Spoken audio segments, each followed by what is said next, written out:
देखो अब लेक्चर 3 है, ठीक है। तो इसमें क्या है, लिक्विड लिक्विड लेवल टैंक है, ठीक है। तो लिक्विड लेवल क्या है, जैसे मान लो ये क्यू इन है अपना, ठीक है। ये एच कोई हाइट मेंटेन है इसमें, और ये अपना जो यहाँ ये वॉल्व है, और ये बाहर क्यू आउट है। तो अब क्या करेंगे हम, अब हम क्या करेंगे कि, और ये ए एरिया है। अब क्या नाम है कि, अब देखो Q जो है वो अपना इनपुट है। अब मैं Q को चेंज करूँगा तो दो चीज़ें वेरी कर रही है, एक अपना हाइट, टैंक की हाइट वेरी कर रही है, और जो बाहर फ्लो रेट निकल रहा है वो वेरी करेगा।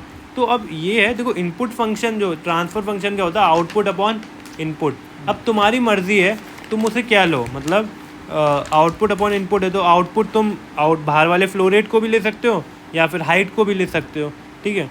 तो अब देखो इसका कैसे करता है, देखो हमें तो पता है कि थर्मामीटर का कैसे किया था, HA(x-y) तो इसमें कैसे करूँगा मैं, इसमें अब देखो इसमें डेंसिटी इंटू जो फ्लो रेट होता है ना, वो मास kg पर सेकेंड के ही बराबर होता है। देखो इसकी यूनिट kg पर मीटर क्यूब है, रो की यूनिट है वो kg पर मीटर क्यूब है, और क्यू की यूनिट है मीटर क्यूब पर सेकेंड है। दोनों को मल्टीप्लाई करोगे तो kg पर सेकेंड आ जाएगा, ठीक है। तो इतने फ्लो रेट से अंदर आ रहा है, Q rho into Q in से, बाहर किससे जा रहा है, रो इंटू क्यू आउट से, ठीक है। और अब जैसे अपन ने क्या किया था, dy/dt किया था, तो इधर भी अपन क्या करेंगे, देखो rho density into A into height, area of base into height अपना वॉल्यूम होता है, वॉल्यूम इंटू डेंसिटी मास होता है, ठीक है। अपन को मास पर सेकेंड चाहिए तो dy/dt कर दिया, ठीक है। अब इसके दो अजप्शन रहते हैं। पहला क्या था, देखो उधर क्या था अपना थर्मामीटर में क्या था, सारे रेजिस्टेंस फिल्म में होंगे, दूसरा ग्लास एक्सपेंड नहीं करेगा। इसमें क्या है, फ्लूड इनकम्प्रेसिबल है, क्योंकि हम डेंसिटी को डिफरेंशियल के बाहर लेके आएंगे तो फ्लूड अपना इनकम्प्रेसिबल है, तो मतलब डेंसिटी सेम ही रहेगी। और दूसरा लैमिनार फ्लो है। अब देखो पूरा प्रूफ हो, पहले मैं रो को काट लेता हूँ। देखो क्या है, Q in minus Q out is equals to dy/dt into A into H. तो हमें क्या पहला करना है, देखो पहले अनस्टेडी स्टेट पे लिखा, दूसरा स्टेप था स्टेडी स्टेट पे लिखा, तीसरा सब्ट्रैक्ट कर दिया, उसे डेविएशन वेरिएबल में कन्वर्ट कर लिया, चौथा फिर लाप्लास ले लिया, फिर पांचवा जैसा इनपुट है उसके हिसाब से इन्वर्स ले लेंगे। ये स्टेप है, ठीक है। लेकिन इसमें ये याद रखना कि हम सिर्फ इसकी टैंक की हाइट को देखना चाह रहे हैं कि हाइट कैसे वेरी कर रही है। तो अपना जो आउटपुट होगा ना वो हाइट, मतलब आउटपुट अपन हाइट देखेंगे और इनपुट अपन देखेंगे कि कैसे फ्लो रेट वेरी कर रहा है, ठीक है। तो और इसमें याद रखना कि जैसे अब हमको हाइट के टर्म्स में चाहिए, तो ये जो बाहर वाला क्यू होता है ना, ये देखो जैसे ये फ्लो रेट है, तो अब अपना जो वो रहता है क्यू रहता है, वो रहता है Q is equals to h/r, ठीक है। याद रखना Q is equals to h/r रहता है। ये क्यों रहता है, क्योंकि हम जो हाइट के पोटेंशियल की वजह से फ्लो रेट, बाहर का जो फ्लो रेट है ये Q है, कि जितना ज़्यादा हाइट होगी उतना ज़्यादा फ्लो रेट होगा, लेकिन कुछ ना कुछ रेजिस्टेंस भी होता है, ठीक है। तो h/r के बराबर अपन को लेना है, ठीक है। तो वहाँ से लेंगे, और ठीक है इसमें ये जैसे अपना टाउ उधर क्या था, mCp/h, इधर जो टाउ रहता है वो रहता है A/r रहता है, A/r रहता है टाउ, ठीक है ना। टाउ A/r रहता है अपना।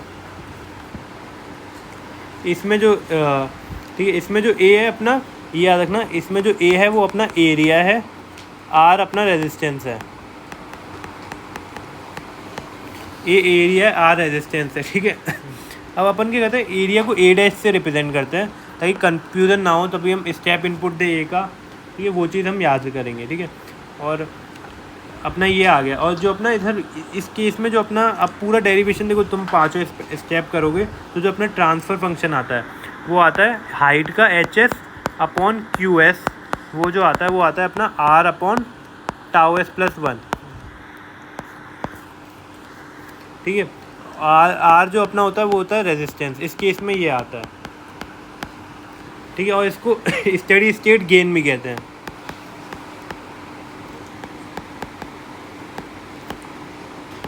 ठीक है। तो ये अपना आया टाउ जो है, ठीक है, जो अपना वो आया क्या नाम है, ठीक है, जो अपना रेजिस्टेंस आया R, ये रेजिस्टेंस आ गया, इसे स्टेडी स्टेट गेन कहते हैं। ठीक है, H S upon Q S R upon tau S plus 1 आ गया। अब जैसे हमने थर्मामीटर में, अब क्यू एस क्या है अपना फ्लो रेट, अब हमने थर्मामीटर में याद है स्टेप इनपुट दिया था, तो नीचे क्या लिखा था एक्स एस को हमने, तो यहाँ पे भी क्यू एस में अगर तुम स्टेप इनपुट दोगे तो उसे ए बाई एस लिखो और सॉल्व करोगे। मान लो ए एम्पलीट्यूड का दिया, तो ए एम्पलीट्यूड का दिया तुमने तो ए बाई एस, तो जो अपना इसमें भी फिर वही सेम बनता है, बस वो न्यूमरेटर में आर का टर्म एक्स्ट्रा आ रहा है। तो जो इसका वो आएगा, क्या नाम है, वाई टी आएगा,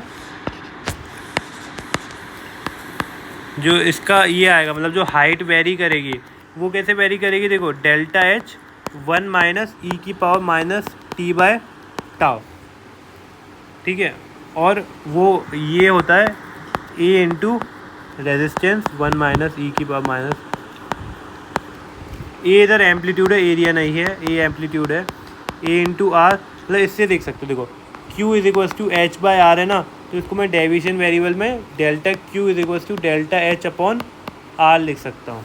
तो देखो डेल्टा एच मतलब कि डेल्टा एच का कितना अपन ने एम्पलीट्यूड का कितना डेविएशन दिया, 1 माइनस ई की power minus T by tau, उसे ए इंटू आर भी लिख सकते हैं। ए एम्पलीट्यूड है, ए एम्पलीट्यूड मतलब फ्लो रेट का, कितना फ्लो रेट अपन ने चेंज किया, आर रेजिस्टेंस है, तो डेल्टा एच बन गया 1 माइनस ई की power minus T by tau.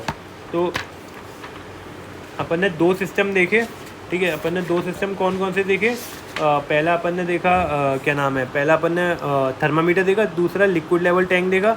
इसमें क्या क्या इंपॉर्टेंट पॉइंट थे कि फ्लूइड इनकम्प्रेसिबल है, लेमिनार फ्लो एग्जिस्ट करता है, टाउ एरिया इंटू रेजिस्टेंस के बराबर था, ठीक है, टाउ एरिया और क्या नाम है, और ये जो अपना हाइट की बनी वो बनी H is equals to delta H 1 minus E की power minus T by tau, वहाँ बना था Y is equals to A 1 minus E की पावर टी बाई टाउ, वहाँ टाउ था M C P upon H, ठीक है। और अब और भी सिस्टम है, जैसे मिक्सिंग टैंक है, सी एस टी आर है, ठीक है। तो अभी तीसरे लेक्चर तक हमने यहाँ देखा है, और अभी मोस्ट प्रोबेबली मतलब कल तक हम मतलब फर्स्ट ऑर्डर पूरा ख़त्म कर देंगे और फिर सेकंड ऑर्डर पे आ जाएंगे, ठीक है। तो इतना हमने देखा, अभी लिक्विड लेवल देखा और थर्मामीटर में देखा, ठीक है।